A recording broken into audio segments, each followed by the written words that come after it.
আজ থেকে অনেক বছর আগে মহালয়ার পুণ্য লগ্নে মায়ের আবির্ভাব তিথি। ওই দিন মা প্রথম দর্শন দিয়েছিলেন। মায়ের পুজোর জন্য বাজার করতে যান মায়ের একজন পুরোহিত।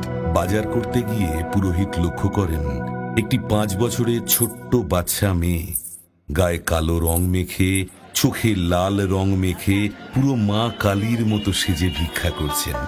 সেই বাচ্চা মেয়েটি সবার কাছে ভিক্ষা চাইছে, যে যেরকম ভাবে তাকে ভিক্ষা দিতে পারে। একটা টাকা দে না, আমার খুব খিদে পেয়েছে রে, আমি 2 দিন ধরে কিচ্ছু খাইনি।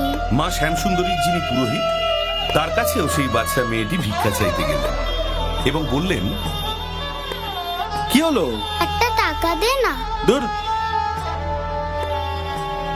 কি হয়েছে? একটা টাকা দে না, আমার খুব খিদে পেয়েছে রে। যা যা গিয়ে খেটে খা। তখন সেই পুরোহিত বাচ্চা মেয়েটিকে ধাক্কা দিয়ে ফেলে দেন।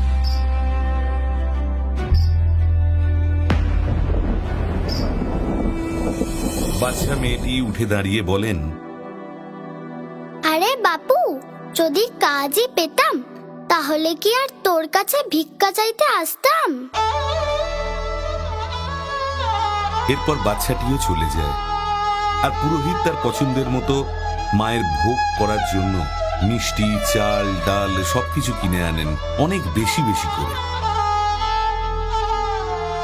সেই দিন মায়ের অন্নভোগের ব্যবস্থা করা হয় এবং প্রচুর ভক্তের সমাগম হয়। পুজো চলতে চলতে হঠাৎ পুরোহিত লক্ষ্য করেন যে মহাদেব আছে, অথচ মা নেই। মহাদেব যেন মৃত মানুষের মতো শুয়ে আছে। দুপা পিছিয়ে কেউ আছে? সেই মুহূর্তে একটি পা যেন মহাদেবের বুকে ধপ করে পড়ল। তার গা ভয় শিউরে ওঠে।